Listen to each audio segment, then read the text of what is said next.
Okay, it's been a while since we done these, let's just hop right into it. Hey guys, and welcome back to Shit Happens Podcast. My name's Kayla. I'm the creator of this podcast, and this is a podcast where we basically talk about all the shit that's been going on in our lives and how to basically deal with it being young in our 20s and living in the world we live in. 1 second. Buddy, do you mind if I put you up for just a second? Anyway, make sure you guys follow me at shit.happens podcast on Instagram. So you guys can just stay up to date when I'm not posting on YouTube. As you saw, I took a little break from the podcast this summer. This summer was very fun, very busy. As y'all saw, I traveled a lot. It was very nice and very refreshing and very much needed. I feel like I had to get that out. Some exploring to figure out what I want to do and what direction I need to go in for my life and shit like that. And today, actually, we're going to talk about trauma and healing. Now, trauma is something that's, I would say, a trendy topic in today's time. It falls under the categories of mental health, which is, been brought to the spotlight in today's time now, which I think is a great thing. But at the same time, the cons of it is that now some people aren't taking it as serious because you see it's because you just like, how could I explain it? Like, every time I'm on TikTok, every time I go on TikTok, I am going to see something in the regards to mental health. And I know that's probably just how some people cope, but it's starting to become like normalized and trendy and okay in a sense. I feel like people are making it okay, which it is okay to acknowledge, but you should still want to, try to deal with that trauma and not let it actually affect you in your day-to-day life, actually dealing with it for real, with just you alone and yourself. So let's get into it, Have you ever had a triggering moment? If so, do you feel comfortable talking about it, and how do you deal with them? So for me, when it comes to trauma, and if I've ever, when it's come to trauma and those moments where I have felt triggered, my first reaction normally just goes to defense. That's me personally, and it's so crazy because every time I know this about myself and I can acknowledge this about myself, but every time those situations come around and I'm put back in those situations to test me, I always resort back to my old ways, which is being very defenseful. Is that a word? Being on defense at first, and then normally after I just kind of feel like I need space, and I try to go away and calm down. Once I'm by myself alone in those thoughts, I can reevaluate where the other person might have been coming from, what was said that might have triggered me, which made me react in a certain way that was probably unnecessary or uncalled for, when it wasn't the intentions of the others to get me upset in that way. Those moments of when I'm alone by myself, that I kind of talk to myself and rationalize with myself in a way, if that makes sense, to where I kind of was wrong and where I could have improved when it comes to those triggering moments. How do I deal with them in a sense? Like I said, I self-isolate, and I'm not really sure if that is something that's healthy or not healthy. I feel like it is healthy, but probably to an extent. You can self-isolate, but you don't want to always self-isolate, because I feel like that then can turn into delusion when you don't have any type of other outside voices to kind of ground you, if that makes sense, to other ideas and other possibilities on how the situation could have went. So I do think that self-isolating, when it comes to those trigger moments, having that time with yourself to evaluate is a good thing, but not doing too much of it, because that could turn to delusion. And then I also have a hard time with when it comes to triggering moments, and needing that reassurance. I feel like I have a hard time speaking to my friends about it. Like, I like the idea of speaking and venting to my friends about it, but at the same time, if there's something you have gone through and none of your other friends have gone through, and vice versa, there are things they have gone through that you haven't gone through, you guys can talk about it as much and you vent to each other as much, and release as much to each other. And I'm not saying that's a bad thing at all. It's an absolutely fantastic thing. You should do that. You should feel comfortable with your friends enough to do that. But at the same time, that understanding, having someone to understand and like actually, fully understand and fully get like what you're fucking saying, because they too have been through it. Unless you and your friend have both, been through some of the same traumatic things, that's different. But when you that right there is still kind of hard, when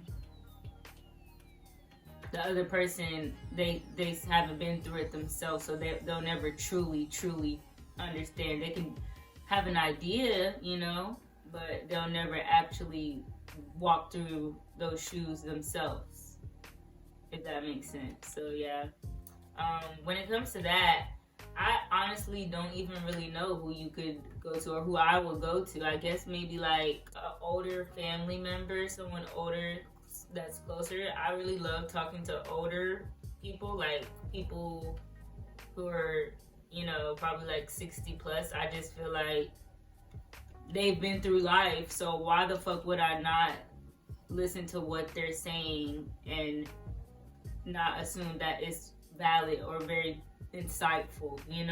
They've been through way more experiences, they've had that time, that I haven't had, that they could probably help me see something a little bit differently than people my age would, people my friends would, Do I think our generation is going to change the game when it comes to self-expression? Most definitely. Okay? If y'all don't see how, like, I'm pretty sure y'all see how our generation is and our world is. We're very expressive about how we feel, and we don't play about that shit. We want not only to make it known, but we want it to be respected. And sometimes I feel like we take it a bit too far. Like, this generation can get a little bit out of pocket and a little bit crazy because they want someone to respect so much about how they feel about certain things. But the thing is, not everybody's going to agree with you. That's how it is at the end of the day. Not everybody's going to agree, and sometimes we as people in our generation need to learn how to just coexist and respectfully agree to disagree. I feel like we have a very hard time doing that.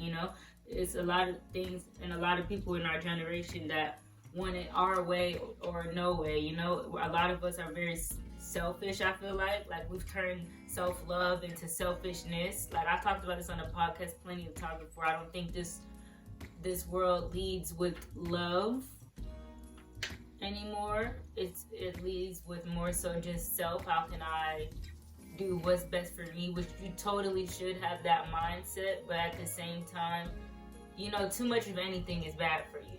So you have to always remember to keep a healthy balance on, yeah, I need to do what I gotta do for me and put me first, da da da da da.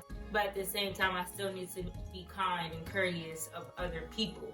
And I still have to learn that too with myself. I'm not just saying this everybody else except for me. Like, that's a lesson I too have to tell myself every day and remember every day. And I found myself struggling with. I feel like we already kind of changing the game when it comes to self-expression. A lot of people in older generation, they kept hush and about certain topics, deemed a lot of things as taboo. Even in like the music today is 10 times more explicit than in the past, which I think is a good and a bad thing. Like, I love the whole movement and reason behind it, with wanting to just express yourself and putting it flat out like that out there. I'm always for that. I'm a very direct as person, so I'm here for it. But at the same time, it's like the thing for me with when it comes to the music in this generation is just that everything now all sounds the same. I feel like there's no true actual authenticity. Like they all, yeah, we could all be direct and explicit as we want, but where's the versatility at? Where's the versatility?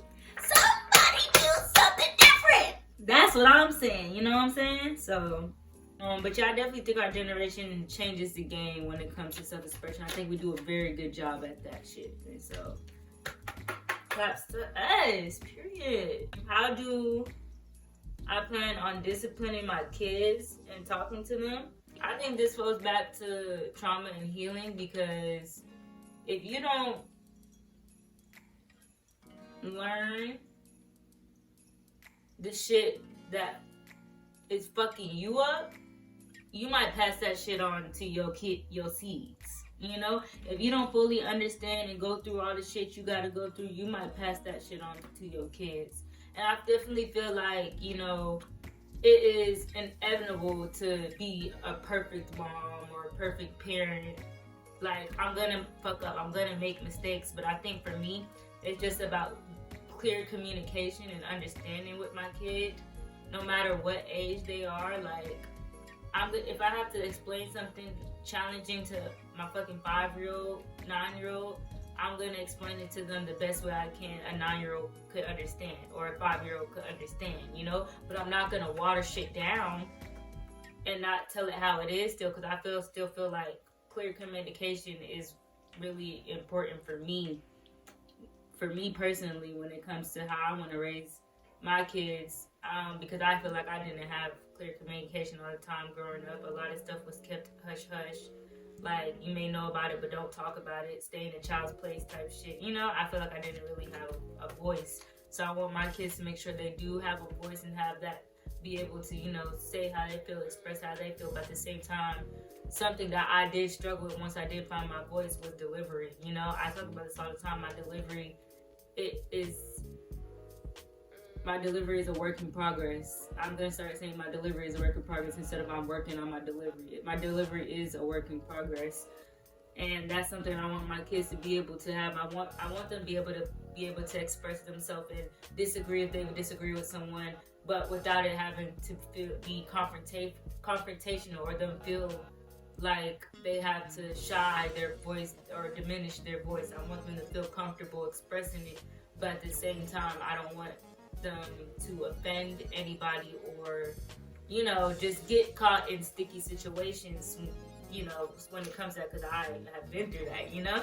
So that's how I plan on talking to my kids, just being as clear with them about everything as I can and stuff with me, how I'm feeling. I feel like that's really the best way for your child to understand you, because a lot of time I feel like there can be miscommunication between child and parent, because there's no you're kind of just catching a vibe from how they're feeling, and they catching a vibe from how you feeling, and y'all going based off of that instead of clearly communicating how each other is feeling and letting each other know, you know, kind of, and especially in a respectful way to one another. You know, I want respect to go both ways between me and my kid. I want to have respect for my kid, and my kid have respect for me. Yeah, that's the type of relationship I want to have with my children. What about y'all? I'm curious to know, like, how people's reasonings for why they want to raise their kids the way they feel, because most of the time it does stem back to how the person was raised and the trauma they went through, the healing they've gone through, you know? So let me know in the comment how y'all would want to raise your kids and why and shit like that. I'm very curious to know. Last question. Do I think the reason why some people are judgmental is because of their own self-trauma? Yes. Like, yes. I was gonna say yes and no, but I don't feel like there's no. Like, it's most definitely yes. A lot of the time, me personally included, I'm not gonna exclude myself out of this, because I've had realizations where I've seen myself doing this, you know, judging somebody because I necessarily wasn't confident enough to do some shit like that myself, or feel like I couldn't do it myself, you know, or like, you know, didn't have that myself. Like, I definitely feel like people, most of the time when people are judging someone else, it's because of their own shit they got going on, whether regardless it's because of trauma or not. But, you know, since we talking about trauma, we're just gonna assume, we're gonna talk about, you know, the judgment that you do place on others because of trauma, you know. Me personally, I don't know if I've ever, I don't know if I probably have, but I can't think of right now at the moment a situation because of trauma where I judge someone. Yeah, I can't think of a situation where I judge someone from trauma. I wish I had, though. Damn, I definitely think that I have, and there are other people who have as well. I just can't think of a particular incident where, and that could just be my own fucking delusion right there. You see? Like, cause I know I can be judgy. And every time I catch myself being judgy, I'm so fucking disgusted in myself, because I am such a preacher for being authentically yourself. So how can I do that and then be judging other people or judging myself? Like, what, bitch? You're a hypocrite. You're a hypocrite. Get your shit together. Maybe like with my sister, really. When it comes to me and my sister, I have an older sister, so it's two of us, and y'all know, like, kind of like the stereotypes and stigmas around being a younger sibling, and I'm the youngest sibling, but being the youngest sibling and, you know, being the oldest sibling. So I definitely think there were times growing up, and even like now, well, yeah, there are definitely times growing up where I felt like the black sheep, didn't feel like I was being heard, felt like she was getting praised, because I felt like she was deemed, you know, the good child, the smart child, the, you know, on a straight path child. I was deemed the wild child, you know, the crazy one, all that shit, you know. We had our stereotypes that black people, our fucking family members, you know, fed into. And so, like, now, growing up and trying to find myself and find a voice for myself and who I am and shit like that, there's a lot of judgment I do to my sister. I feel like that it's probably not deserved, because, you know, she probably had her own shit that she had to deal with too, being the oldest sibling growing up, that she didn't necessarily want to have to deal with, or, you know, shit that I might not have that I don't understand because I wasn't in her shoes, you know. But vice versa, like, she wasn't in my shoes too, so she don't know the shit that I had to deal with. So it's just about communicating with each other, you know. Yeah, I definitely think there's been times where I seen like praise from my parents to my sister that I feel like I didn't necessarily get. I was saying, there's praise that my sister got from my parents growing up that I feel like I didn't necessarily get the same amount of, just because it maybe wasn't ideally what something they supported or agreed on, but it's something that, you know, made me happy. Because of that, I definitely feel like I've had judgment towards my sister growing up on how she is or acts, you know, which is definitely kind of, you know, I gotta try to see things from her point of view, and that might help me understand, you know, her reasoning and her side a little bit better. But that's it for today's episode, you guys. Just wanted to come on here. It's been a while, so I have to get off my ass and start making shit happen, because this is shit happens. The fuck? Yeah, make sure you guys like, comment, please, like and comment, so I can get some more traction over here. Make sure y'all subscribe. Most importantly, fucking subscribe. It's how we grow the family. Make sure you share this video with your mama, your daddy, your auntie, your sister, your grandma, your brother, your sister. Subscribe. Make sure you share this video if you did enjoy it, okay? And I will see you guys very soon, alright? I'm not gonna leave y'all again for a long period of time. I'll see you guys in the next fucking episode. I'll see you guys in the next video.